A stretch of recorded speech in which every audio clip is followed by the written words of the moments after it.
libre como el viento, libre como las estrellas, libre como el pensamiento.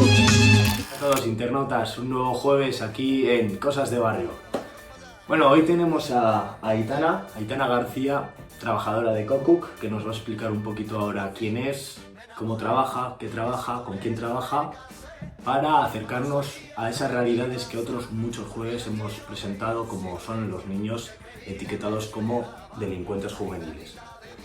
Como por ejemplo hemos presentado al Vaquilla, al Bola, al Pirri, al Torete, al Jaro. Y vamos a ver un poco cómo aterriza en la realidad, en el barro, en la calle, esas personas y esas etiquetas. Bueno, lo primero, ¿quién eres? ¿Dónde trabajas? ¿Cómo llegaste? Muy buenas, pues muchas gracias por la presentación. Como ha dicho Unai, mi nombre es Aitana García. Actualmente soy educadora social en la asociación Cocook, una asociación de acción socioeducativa formada por educadores y trabajadoras sociales, educadoras y trabajadores sociales de aquí de Vitoria-Gasteiz, especializados en lo que es el sistema educativo. La primera pregunta que me gustaría hacerte sería relacionada con las etiquetas, ¿no?, que se les ponen a estos jóvenes y que les han conducido de alguna manera a lo largo de su vida, sobre todo sus conductas delictivas. Y la pregunta es, en la primera etapa de la acogida, en la entrevista inicial, digamos, ¿cómo crees que nosotros como educadores sociales, desde Cocook, por ejemplo, se pueden reducir el impacto de esas etiquetas, esas categorías de ladrón, de delincuente juvenil, que a lo largo de la vida les han dirigido hacia unas conductas? Yo creo que a la hora de trabajar con estas personas es de vital importancia tener en cuenta que son personas que ya de por sí han vivido este tipo de categorizaciones o este tipo de etiquetas en su familia, en sus entornos, en el propio centro escolar. Entonces creo que es importante tener esto en cuenta, y más incluso en una fase de acogida en la que aún no nos conocemos, no nos ponemos caras. Entonces es de vital importancia escoger un buen clima, una zona que tenga un buen clima, una zona en la que pueda sentirse seguro o segura la persona con la que estamos trabajando. Y bueno, tener una comunicación verbal pues fuera de juicios, con un idioma en el que nos podamos entender, en el que nos podamos poner en el mismo tono, que crear esa confianza para poder empezar una intervención, ya que esa fase, la fase de la acogida, sería la más importante para que a partir de ahí se crease esa intervención. Ahora te quería preguntar, ¿tú cómo crees que, ya no solo en la fase inicial, sino a lo largo del acompañamiento socioeducativo con estos jóvenes, cómo crees que las instituciones y los profesionales pueden abordar un buen acompañamiento socioeducativo? Pues mira, Unai, yo creo que desde Cocook creemos que es de vital importancia tener una coordinación entre las diferentes instituciones en el propio centro, pues desde el tutor o la tutora, desde la parte más de orientación, dirección, pues bueno, a nivel comunitario quizás con los educadores de calle y demás. Creemos que es de vital importancia tener esa coordinación entre todos estos profesionales para que la intervención sea lo más adecuada posible. No obstante, creemos que muchas veces a la hora de transmitir la información acerca de acerca de algún chaval, alguna chavala, para poder llevar a cabo esa intervención, siempre hay posibilidades de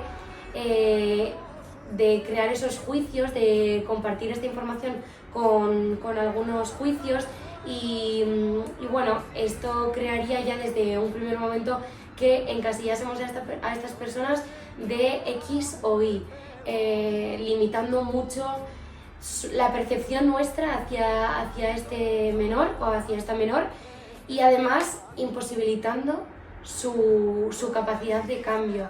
Esto pasa también con las expectativas. Cuando a un chaval o a una chavala se le ponen ciertas expectativas, esto crea una necesidad constante de este menor de conseguir esas expectativas, pues a la vez de una manera bastante parecida pasa con estos juicios que a veces se nos escapan y que a veces en estas coordinaciones que tenemos, pues comparten los profesionales. Muy bien.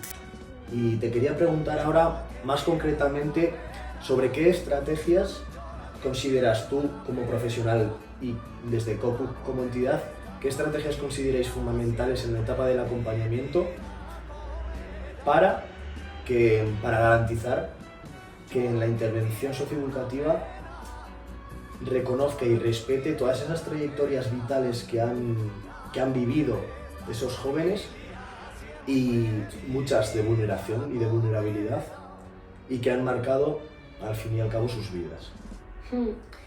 Pues sí, esto que estás diciendo es algo que tenemos que tener en cuenta. Como hemos dicho anteriormente, sabemos la situación de estos menores, por tanto es imprescindible tenerlo en cuenta a la hora de crear una intervención con ellos.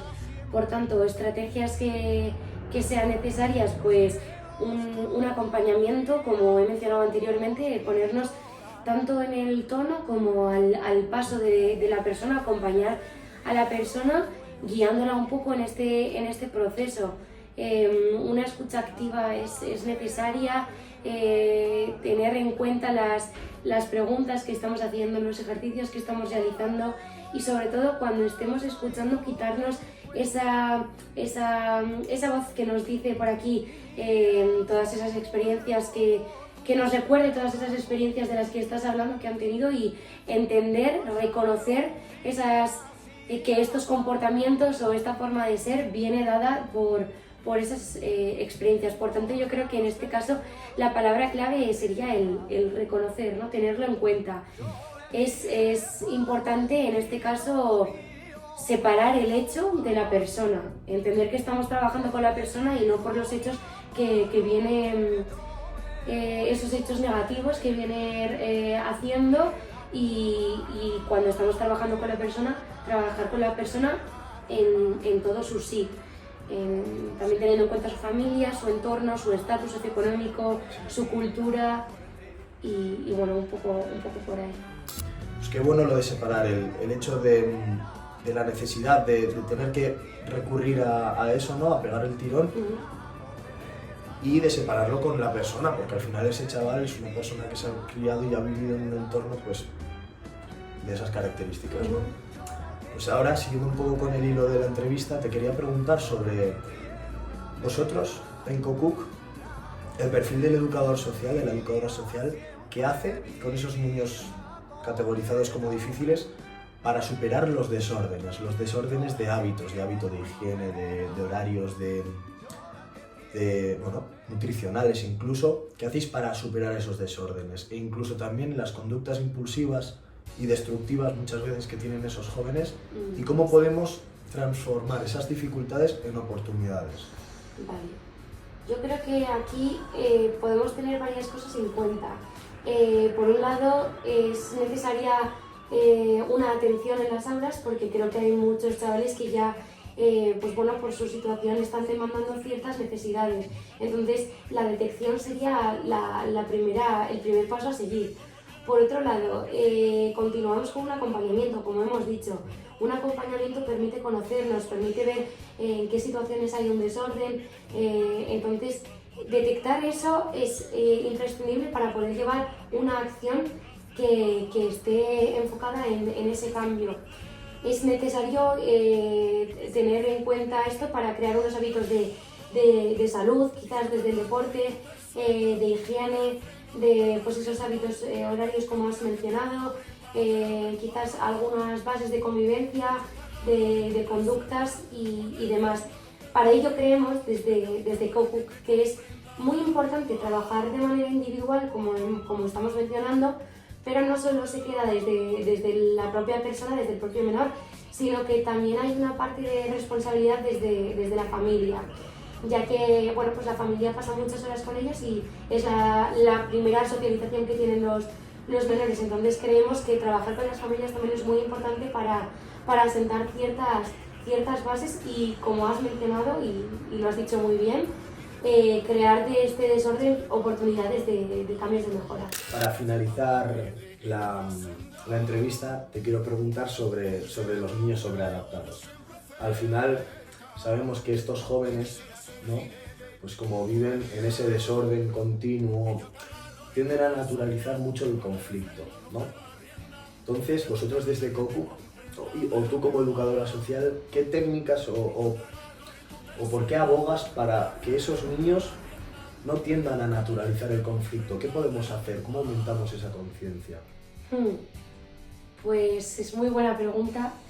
Creo que, bueno, es necesario que los menores tengan un referente o una persona a la que acudir para poder hablar y poder sentirse a gusto explicando estas situaciones que han tenido en casa, porque al final, como se terminan naturalizando, pues puede que no entiendas que esto no es un buen hábito y que tira más hacia ese desorden del que hablábamos.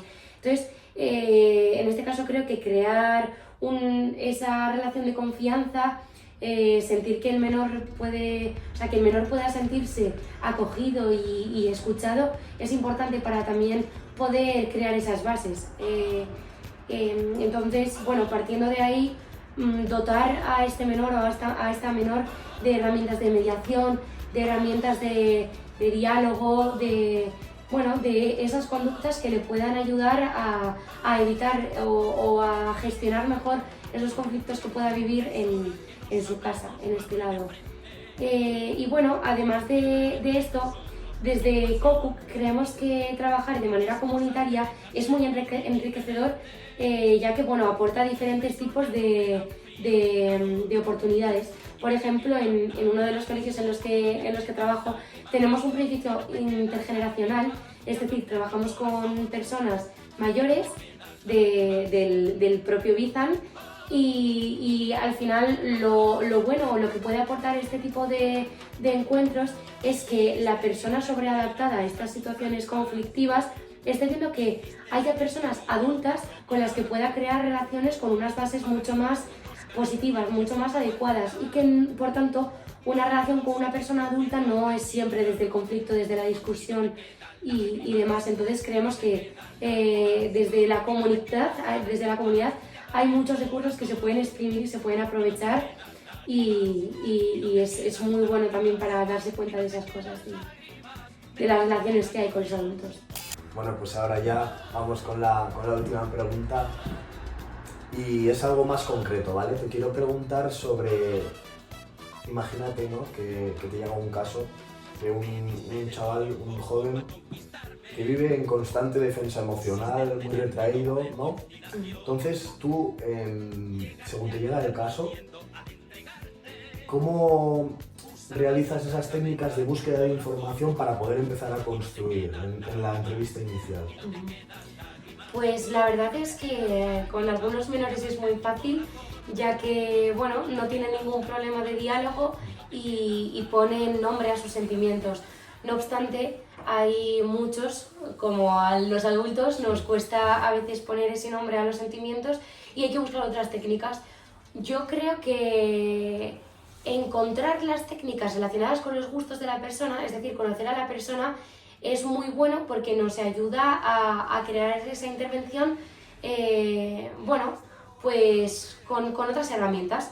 Por ejemplo, desde el deporte, quizás una persona que le guste el deporte encuentra ahí su forma de comunicar qué es lo que siente. Desde la escritura, pues a veces un apoyo como un diario o fichas para poder trabajar escribiendo es mucho más fácil para poder explicar lo que nos ocurre, estas situaciones que nos pasan. Desde lo artístico, así como más desde el dibujo, bueno, pues es tirar un poquito de imaginación, conocer a la persona y ver si, bueno, desde la música, desde, bueno, diferentes herramientas nos pueden servir para poder trabajar con él o con ella.